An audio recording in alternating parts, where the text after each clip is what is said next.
Welcome to In a World with Real Media. I'm your host, Brad Burrow. In this podcast, we'll dive into the lives of the most successful people in business.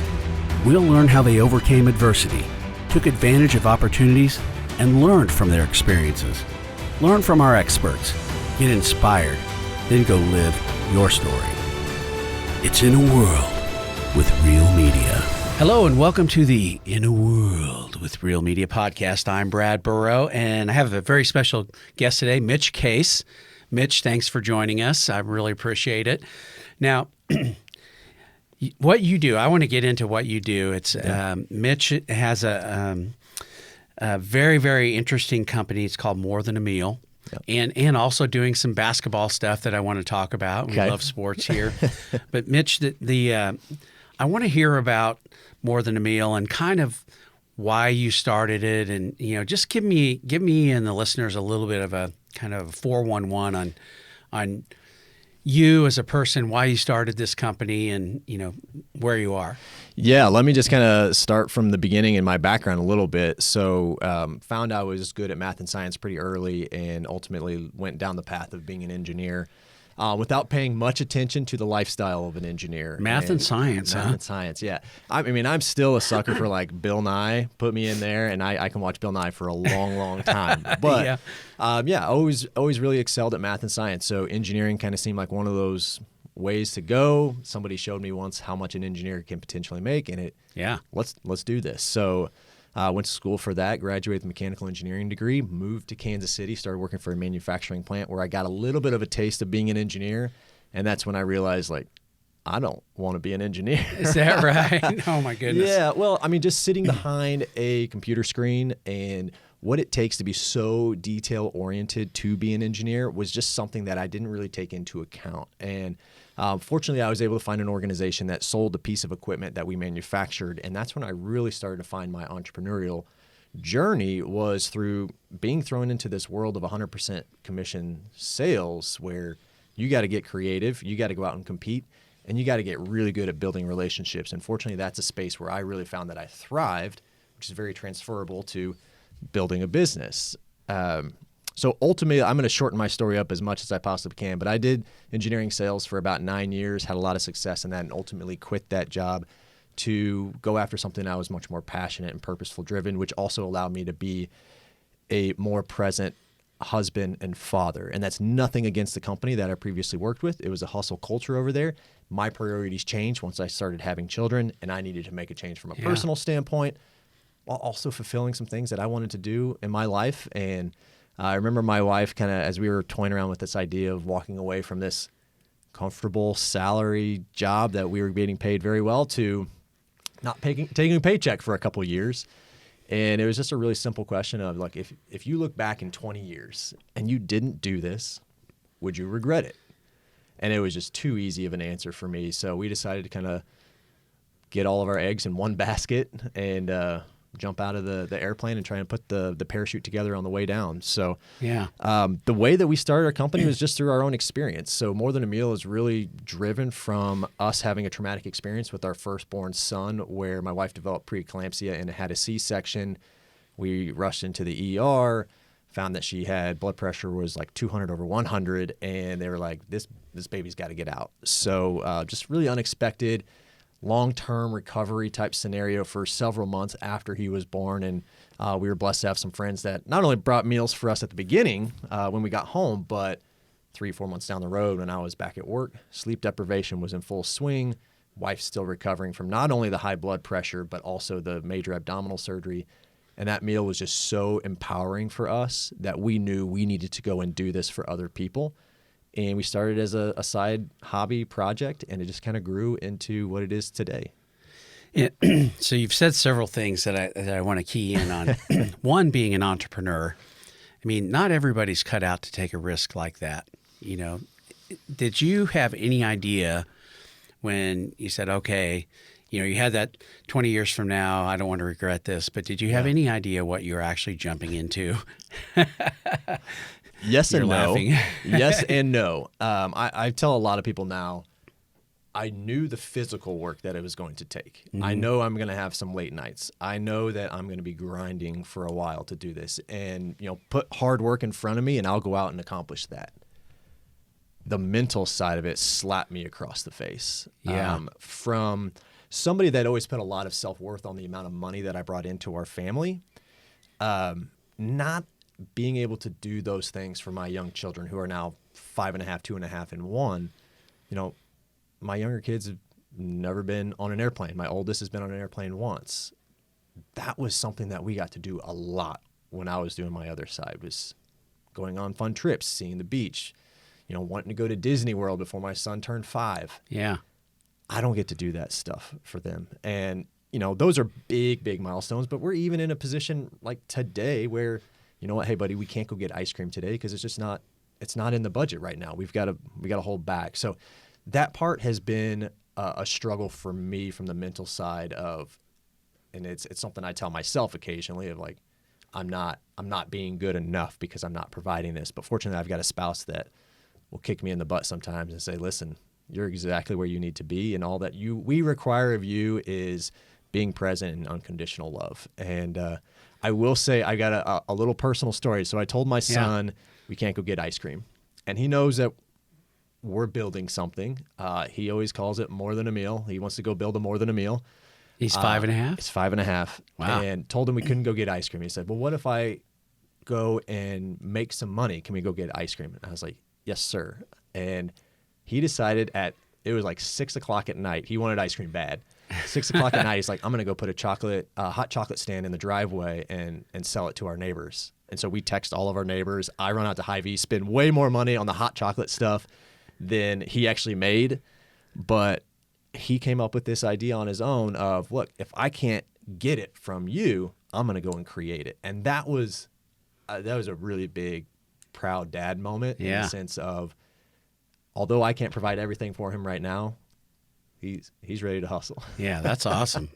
Yeah, he's born with that ability probably, I hope it cool. lasts him a long time. Yeah, that's awesome. Yeah. So I was telling somebody just in a meeting today, as a matter of fact, that I got to spend a day with Zig Ziglar. I don't know if you know that name. Very, very. So, and we were me and another gentleman were interviewing Zig Ziglar, and one of the questions was we were talking about hiring and discernment and stuff like that.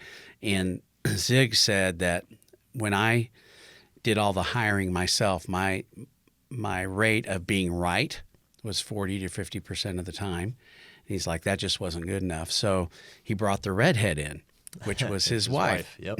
And when he felt like it was the right decision to make to hire somebody, they would go have lunch with this person and bring his wife along. And he said when he started doing that, 90% of the time he was right. So, and I know in my example, my wife is like, without her acknowledgement and really supporting what we're doing here, I wouldn't be able to do what I'm doing. So having a wife that actually is supportive of what you're doing is key. I would say there are a handful of things that you need to be able to do to go start a business, and having that unwavering support from that individual is up there, because there are definitely those days where it's be a lot easier to go back to being an engineer and just getting that paycheck. We didn't have to worry about all this stuff, but yet she continues to push and lift me up on those days when I can't do it myself. Yeah, that's amazing. So tell me, let's get into more than a meal. Yeah. Now I want to talk about some of the other things too. Okay. But more than a meal, tell me a little bit, how does this work? Tell me how the business model works. Yeah. So what we experienced when we were doing this on the side when we first got started, it was really an idea of sending a meal from one friend to another that experienced a challenging birth. And through the information and data we received of the meals that we delivered for about a 2-year period, we saw that the majority of our meals, over 70% of them, were going to businesses buying for their employees and clients. So that was kind of a light bulb moment for us. And you didn't know that going in, right? No idea. Okay. Not a clue on the B2B side. I had an idea of like, I have a lot of connections on the business side, so I'm going to tell them, hey, when you have a friend, and then all of a sudden they're buying it for their colleague versus their friend. maybe they are friends at that point. I don't Yeah. know. But that was when the light bulb moment. And that's when I kind of saw, hey, maybe this is something that could potentially support us as a family and make this real business. So we kind of put a business plan together. And today what we kind of tell people is we help organizations strengthen their most valued relationships by delivering gratitude and appreciation in the form of an experiential meal kit delivered to their door. And when we really get down to the nuts and bolts of it, sure, what they are physically receiving are ingredients, but what they're truly experiencing is an organization, whether that is a employer or a client, vendor, whatever that may be, that really values their time and wanting to put them around the dinner table with their family or friends. And so we always say, like, I am usually selling the more than, the meal just kind of comes along for the ride. Yeah, amazing. So tell me how it works. I mean, you know, I have a client that I want to bless with a meal, or an employee or something like that. How does that work? Yeah, so we have 3 primary ways that we serve clients. So kind of in the scenario of a major life event, whether positive or negative, we have what's called our engagement packages. So, and that's essentially buying a bulk number of meals up front that you can send out on an as-needed basis if and when that event occurs. That's primarily what we tend to see from larger organizations that just, they have several births or several bereavement situations a year that they're able to send those out. And we personalize those from branding or video messaging that can kind of be included with that for that whole experience. Really? Yeah. That has been a piece that really kind of helps separate us from other companies that are out there. The part that's kind of been growing a lot recently is more this idea of an employee benefit. And there's kind of 2 different scenarios where we've seen that. One was a milestone program. So major dates for an employee, whether that is a work anniversary, a wedding anniversary, a birthday, where we automatically release a meal out to that individual to celebrate that milestone date for an organization. The other one is just a general employee benefit. Because you work here, this organization is willing to pay for a meal a month to send to your family or help subsidize the cost of a meal a month for your family, which is just really, really focusing in on how can we retain our existing employees and attract top talent without having to spend so much on turnover or recruiting costs. Yeah. So how does it work? I mean, do we, let's say I want to engage with you and I want to get in this. How do I pick the food? How do I, all of that? I'm really interested to know that. Well, as an engineer, systems and processes are my jam. So I've got this funneled in to where it takes you 0 amount of time and it takes the recipient a little bit amount of time. So once you're on board with us as a client, we set up a company portal. So you have a very simple portal that you go to release a meal to an individual, which all that takes is their contact information and the personal message you want to include with that meal. So we're talking an email address and a cell phone number.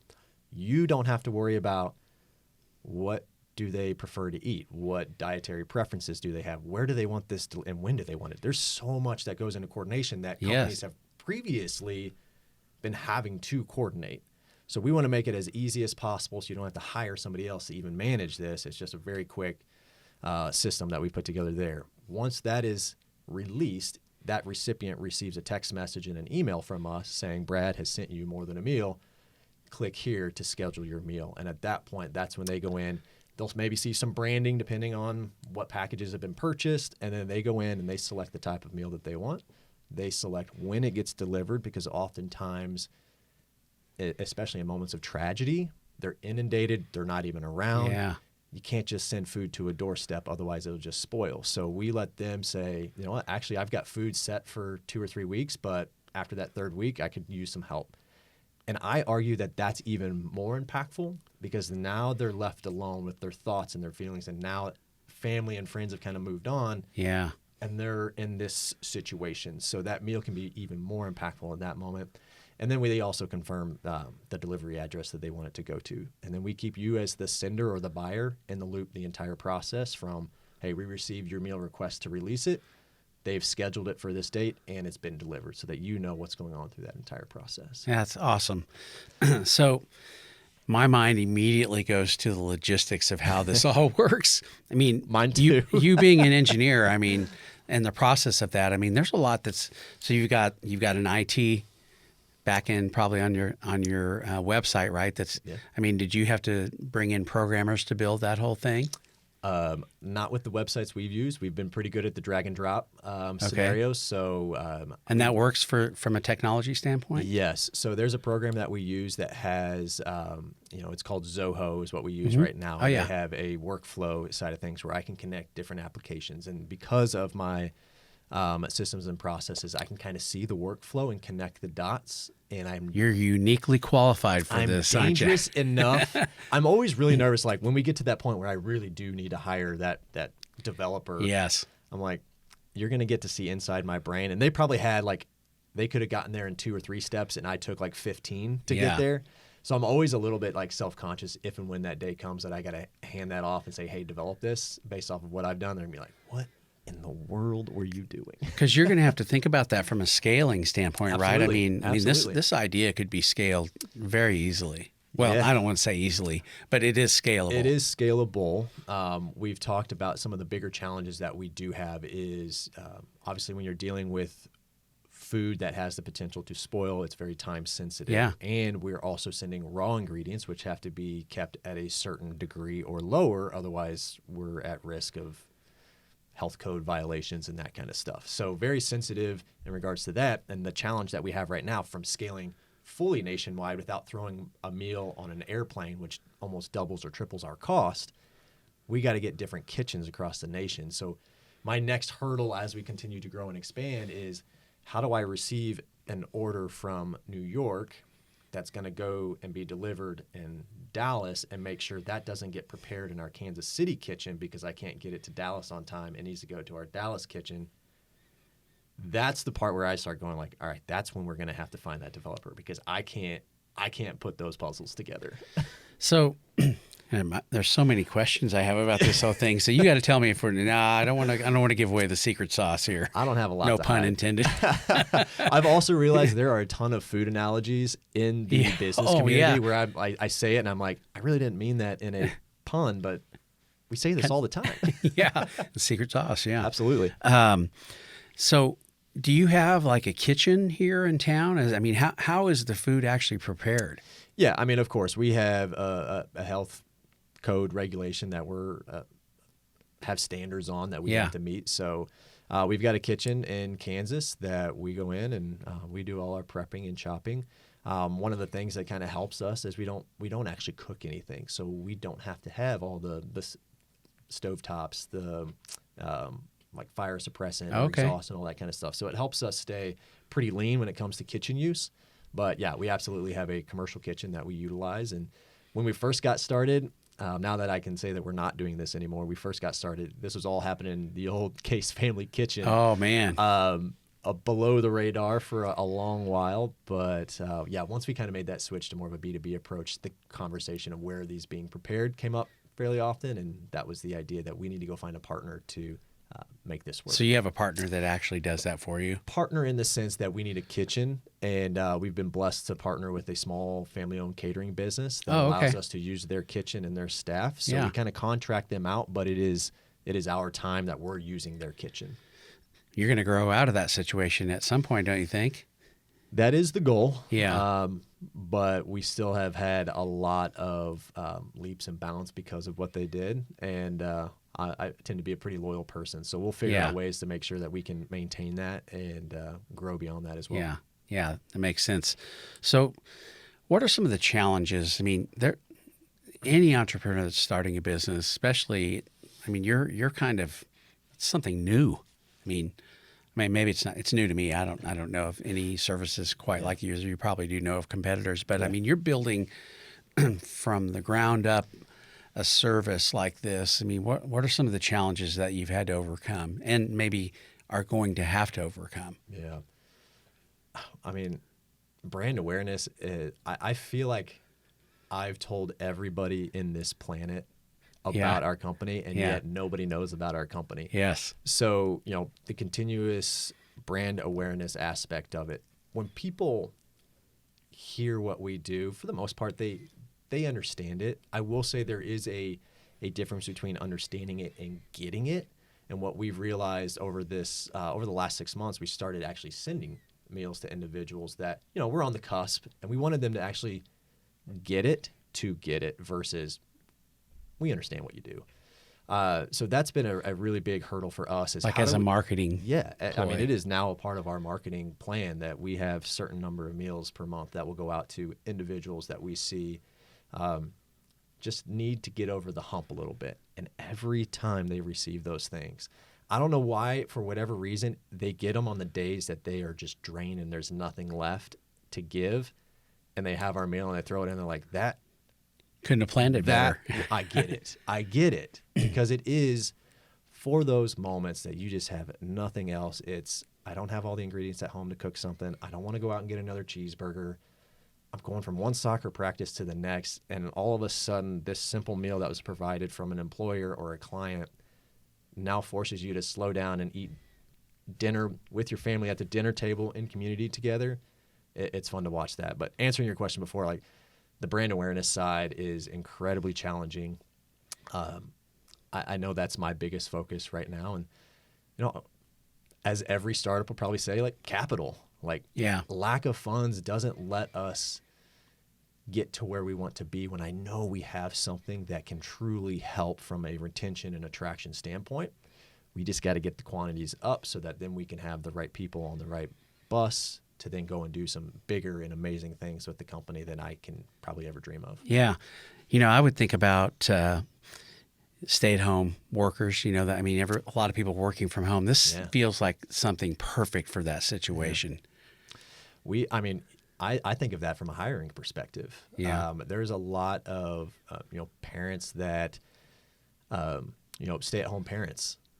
They have young children, and then all of a sudden they're school-aged, and now they're trying to decide if they want to get back into the workforce. And I'm sitting there thinking, like, this is perfect because you are an ideal candidate of what we do, while at the same time, we can be flexible with your schedule and all that to be able to say, hey, can you go out and sell for us for a little bit? Can you go out to the kitchen and chop and dice for a little bit and make it work with their schedule? But it's as far as the work from home side of things, when these organizations are trying to figure out ways to bring their team together when they're not together, we accidentally fall in really well with that scenario. That timing of that, yeah.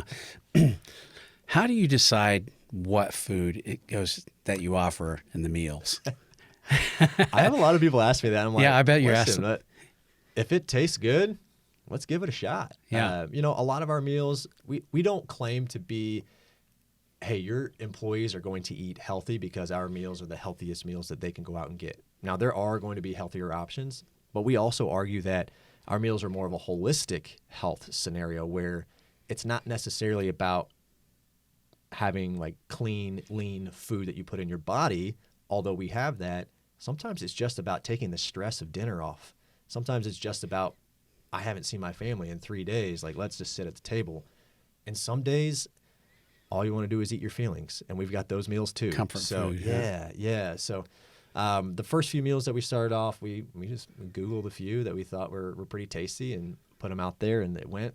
Since bringing on the executive chef, she's been really helpful as far as like balancing a lot of things, trying to make sure there is some healthier components. Maybe this meal, or we're trying to get to a point where we can work with like a dietitian or nutritionist that can say, hey, if you are struggling with high blood pressure, these are great options for you. If you're struggling with this, these are great options. We're not there yet. Yeah. But for the most part, it's, hey, if you got an idea, let's see if it works, see if it tastes good, and if it does, and we can make it work within our cost structure, we'll add it. So give me a rundown on some of the meals. I mean, some of the food. My personal favorite is our chicken noodle soup. We just released that a couple weeks ago.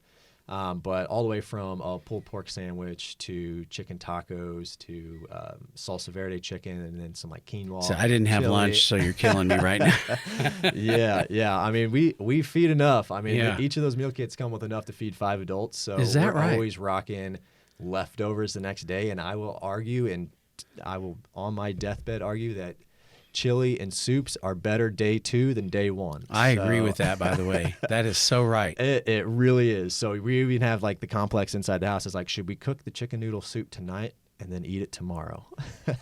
But so everything has to be cooked. It basically arrives, does. and then there's instructions on what to do and that kind of thing. Yeah. So everything's pre-chopped, pre-diced, pre-measured. So you'll get anywhere between 5 to 8 or 9 vacuum sealed bags that we've combined ingredients here. So we have a pot roast with potatoes and carrots. We can combine the potatoes and carrots to reduce steps, reduce packaging, which makes it even easier for you to toss into a crock pot or a pressure cooker.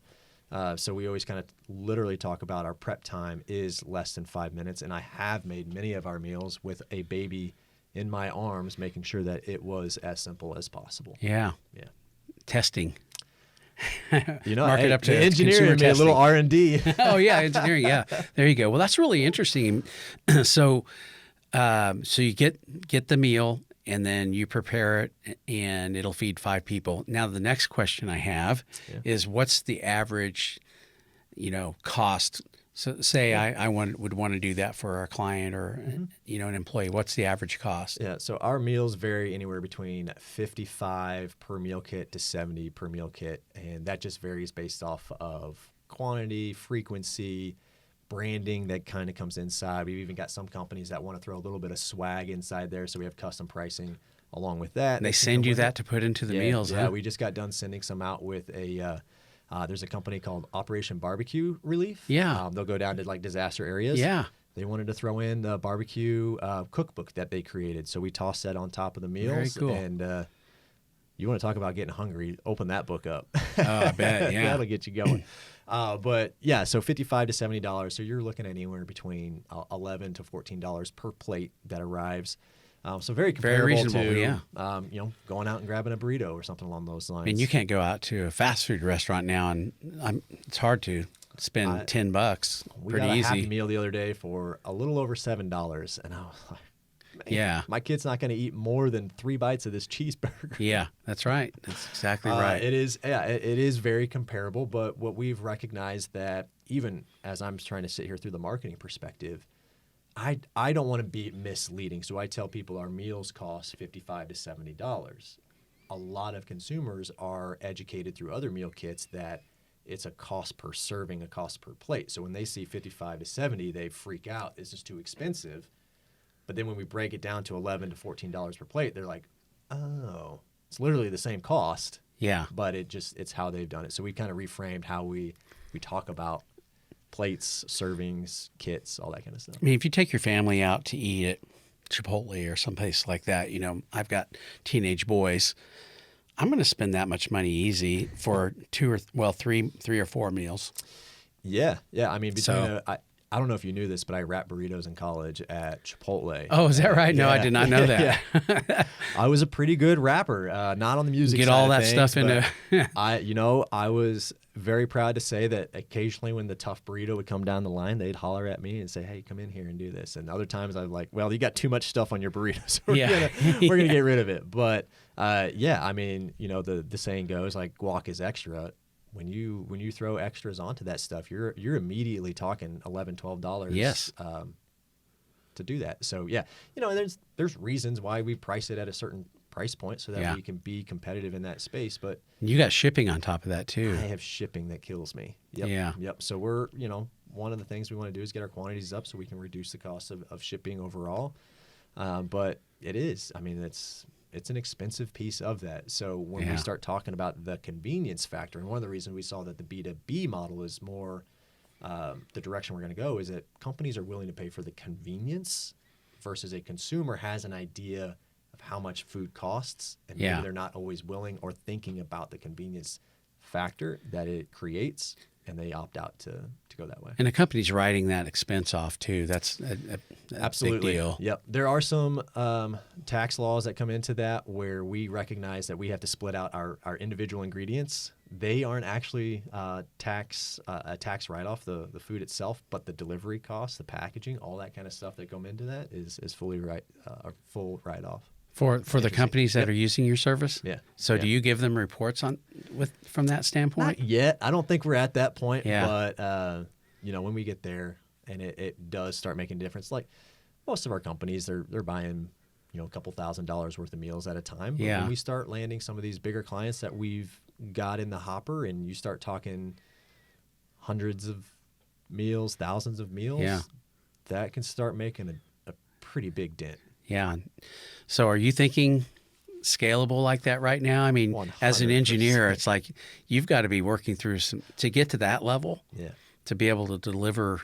I mean, your processes are going to have to be refined quite a bit, probably, right? Absolutely. Yeah. Absolutely. I'm always, big vision. This is what I want. I talked about money being a lot of self-worth, and I have a new relationship with money, and that it allows me to do the things that I want to do, but it doesn't take away that I am a money hungry person. I want to go out and I want to produce well and do fun things with that, or serve people with that. Yeah. So I've got really big visions for what this can be. Oftentimes I'm held back by the progress, so I have to bring myself back to earth every once in a while and say, all right, I don't need to solve this problem yet. Here's the immediate one. We'll work on that, and then we'll work towards. It's a marathon, not a sprint, right? It is, but man, it sure be nice every once in a while to run hard a little bit. Yeah, I get you. We've been in business 25 years, so yeah. It's. I will have to. I would love to hear kind of your first couple of years sometime, because I hear awesome stories, painful stories, tenacity and strength, and makes you appreciate what I assume appreciate. Yeah. Amen. Yeah. I mean, it's lean on that hard. Yeah. There's a lot of, I mean, you go through a lot of adversity, but I think the adversity, this is not a podcast about me, by the way, but the adversity does strengthen you, and it shapes you, and it humbles you. There's a lot of really good things that come from adversity, and I feel bad even saying that, because nobody wants to go through it, and I don't want to go through it. Right. But man, if you have the right attitude about it, you come out on the other side and you're better in a lot of ways because of it. I would, I'm not through on the other side just yet. Yeah. But I'm a white male. I've had a lot of privilege in my life. I've typically had a lot of the things that I've always wanted in life. And since kind of leaving this previous career that I was paid well, to not taking a paycheck, to getting really financially savvy, to, oh my gosh, how are we going to pay this? It has really changed my perspective on, there's a lot of individuals every day out there that don't have the education that I have, and that are living literally less than paycheck to paycheck, borrowing from one credit card to pay off the other. And I'm experiencing this with a safety net behind me, and this is stressing me out. And I just sit there and think, how hard is it to get ahead if you don't have that opportunity? You're sitting there struggling and trying to figure out how you can do this. And the people that are able to pull it off, I just have a newfound respect and gratitude, and definitely a sense of humility in what they are doing. And as I kind of go through this journey, I'm going to be looking back at those individuals saying, all right, what can I do to help pull you through to the other side? Yeah. Because I somewhat get it. Yeah. We would never choose to go through the things that we go through running a business, but if you look back on it, you're almost thankful that you did go through those things. Right. No, it just gives you a new perspective of some challenges that are real in this world that I never would have been exposed to. Yeah. All right. So I want to ask you one other question about the business, and then we can move on to a couple other things. But the shipping, I mean, shipping food, we've done HelloFresh and a couple of different things. There's a company here in town that does keto meals. Now I can't think of the name of the company, but we would buy, I think we get a week worth of meals at a time and do the 45-day challenge thing, and the packaging, I mean, it would come in packaging. It wasn't frozen, but it was robust cardboard and styrofoam and ice, deals. Yeah. I mean, that has to be so expensive to do that. It is a healthy chunk of the overall cost of goods that go into that. I mean, you had to think of that big time in your pricing strategy, didn't you? Oh, yeah. I mean, at one point we recognized where we thought we were at a good price, and we were just we're literally paying people to take our food right now. Yeah. So unfortunately, we had to increase our prices so that it makes so you have a margin, sense. And it's painful to do that, but at the same time, it is what it is. We've got to make that happen and have that margin. So, yeah, I mean, I'm blessed that there are some amazing vendors out here, and I even hate calling them vendors because I was a vendor once before. Like Here in partners. Kansas City? Yeah, here in Kansas City. Yeah. Just took me under their wing. I said, I've got this problem. I cannot. Previously, before 2022, I was driving our meals and dropping them off, and you had to be present to receive it. So not much of an issue during the pandemic. Post-pandemic, when people are getting back to the office, it was more of an inconvenience than a convenience to receive. So you'd find yourself going back to places. So knocking on doors. They yeah. forget about it was coming. So I was like, I literally can't spend 2 days dropping off 5 meals. Yeah. This is insane. So reached out to them and said, we want to do new packaging. We need to do installation and gel packs. Like, what can we do? How can you help us? And they've worked with large organizations that have already done all the testing, and we're able to learn from what they've done, and they set us up. And that's great. Fortunately, I mean, even to the point where I was like, I don't have a warehouse. Like, I can't house all the supplies that we need to buy. And they're like, we'll hold it for 90 days. As long as you move through it, we can hold it here. So I've got my partner in a warehouse and products that we're able to have. I've got a kitchen where we're chopping and dicing. And we've got my basement where I'm working and wheeling and dealing out of. So it's a 3-pronged approach that, without our partners and vendors on that side of things, which even comes into the shipping cost itself. We found another organization that's by expensive. The grace of God, that this perfect program, we designed our box around this perfect program because it has to fit within a certain dimension, weight, and like for pricing purposes and shipping. Yeah. And we went from, we basically halved the cost of our shipping by this new program that they released, and it made it made the difference of us seeing, like, we can do this. You have a margin. I have a margin. Yeah. I have a margin. Got to have a margin to stay in business, right? Yeah. Then that's we're starting off not buying in big bulk too. So there's always room to ebb and flow. And then we've got some new products we're working on too that can even better enhance that experience from what we're calling kind of a comfort package. So it's going to be your chicken noodle soup. And we've partnered with 2 local companies here in Kansas City to provide a little bit of coffee and some positive affirmation socks that you can send out to somebody that's just been hit hard and you want to do more than just food.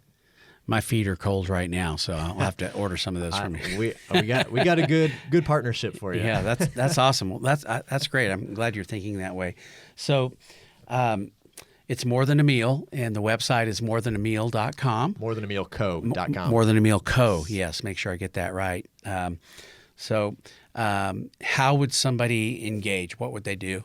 Yeah, I mean, our website is the easiest to engage there. There's plenty of forms on there. So if you're interested from a business perspective, you can fill one of those out and it'll come out to our team. I'm also very active on LinkedIn, so you can find me on LinkedIn, and I'm always open for 15, 20-minute conversations to learn more about who you are and what you do. And what I always tell people is my goal is not to sit there and pitch you on what our product is. It's to figure out if we align and if there's synergies, and if there is, we can have that conversation. Otherwise, I might have a couple other ideas that I can help you out on that aren't related to my business, but that can help you and further your goals. Yeah, I think that what you're doing is got so much potential. I appreciate that. I mean, if you think about, this is kind of a marketing session at this point, I guess. But if you think about all of it. Well, I mean, think about some of the bigger brands here in town and any town, but they are trying to make an impression on their customers. So you've got that aspect of it. You've got businesses like mine that wanted to make an impression on a CMO or an HR director, something like that. Mm-hmm. I mean, what a great way to do that. I mean, you're preaching to the choir. Yeah. I think it's a wonderful idea. Yeah. Obviously, I'm a little biased to it, but that's what also made me very successful in my sales career was how am I going to differentiate myself versus just picking up the phone and dialing or emailing or knocking on the door? Like, what can I really do to drive that relationship so that they know I don't just care about getting business from them. I actually care about them and what's most important to them. And I will argue 99% of the time, if somebody has family, they will say that their family is probably one of the most important things to them. So why not invest in them and their family? Yeah, that's awesome. Okay, so let's switch gears a little bit. All right, let's do it. That's awesome. Again, morethanAmealco.com. Yes. Make sure I got that right. I'm working on that other website, but it is expensive to buy websites sometimes. Oh my gosh. Yeah, another podcast there. Yes. But anyway, go online and check it out. So I don't know how you have time to do all this, Mitch. I mean, you must be going 100 miles an hour, but tell me a little bit about Pickup KC and I used to, when I was younger, I played basketball 3 times a week, and I loved it. Yeah. I've gotten older, and bad legs and Yeah. ankles and all that stuff. But I love what you're doing with that. So tell us about that. That was an accident that turned into something that brings me a ton of joy from a selfish standpoint, but has also provided a lot of amazing opportunities for individuals in Kansas City. So in my previous career, I would take people out to lunch to, do the wine and dining type thing. And I recognized when I invite one individual from a team, all of a sudden like 10 of their team members would show up. And I wouldn't get to know the individual one-on-one. And it created a lot of surface level conversations. It also just I'm the outsider at that point. So their team has their conversations, and the relationship wasn't furthered. And as a 100% commission salesperson, I need to get no something. Good. Yeah, Yeah, I need to get something out of this. So Yeah. I kind of not angrily told them, but said, hey, I can't take you guys out to lunch and do this kind of stuff with a $300 tab at the end of the day. I don't want to go out drinking after hours or anything along those lines. So what's something else that you guys would do that we can get together and hang out? And a couple of them said, let's go play some pickup basketball. At this point, Really? That's amazing. I haven't touched a basketball in 10 years. I'm like, well, all right. Cost me $25 to rent a court at Matt Ross, half court at Yes. Matt Ross. And we played 2v2 for probably about 4 months. And the relationship changed from, hey, what are you working on that I might be able to help you with, to, hey, how was your son's swim meet last night? And the business just naturally flowed. And that's where I was like, man, this is really I'm having a blast. I'm getting exercise. I'm creating relationships. And I'm getting paid to do this. Yeah. The business comes through. So I quickly opened it up to anybody and everybody in construction and real estate, which was primarily the industries that I worked in. I worked for a company that was very willing to sponsor it and cover costs and all that kind of stuff, and very quickly grew to about 2 courts. And, that's when we started recognizing the real power of it. So when the pandemic hit, I'm still working at that company. We took a survey, and I asked them 2 questions. I said, what's the most unexpected thing that you've gotten out of Pickup KC, which at the time it was called Friday Morning Hoops? And if you have done business directly with anybody inside Pickup KC, how much have you done roughly? The number one unexpected thing was not genuine relationships, but genuine friendships. So that really fed my soul and my heart in the sense that I was able to help with that. And then as far as how much business had been conducted, it was just shy of $1 million worth of business. Wow. Now keep in mind, it's construction. So, a small project is $200,000. So there wasn't a large quantity of things, but the dollar value was inside of that. And that was really, really empowering to me. When I left that organization, this was something that I really wanted to carry on. So I was able to kind of take that with me. And that's when I went from Friday morning to Pickup KC. We opened it to anybody and everybody. And we still, every single Friday morning when we get out there and play, I tell them, hey, this is a social and networking event first. We just happen to play basketball. There's no scouts. We're all has-beens, wannabes. Most of us have some sort of brace on. Yeah. And we're all dying for water, and probably a couple people finding a trash can in between games. You can't take the competitive athlete out of you. Even if you get older and older and the knees hurt, it's still there. So today we last week we actually had a record of 50 individuals that were out there running 5 courts. It's really picking up right now, isn't it? I mean, really, no pun intended. Yeah. It's really hitting some stride, and there's some exciting things that are kind of in the works behind the scenes that we're considering from an So you've got some sponsors and stuff that are behind it? And so we have some sponsors. People are willing to pay $7 to come out and play on a Friday morning. And, one of the things that I always really wanted with it was, obviously it was the networking side, but the reason that it really worked for me is that I was a new dad. I can't commit to all those Tuesday night leagues that I used to be able to do, but I can commit an occasional Friday morning. And that's where I really found a lot of power in this, is that some of the people that come out, they're too busy, and they just want to catch a random Friday that they can.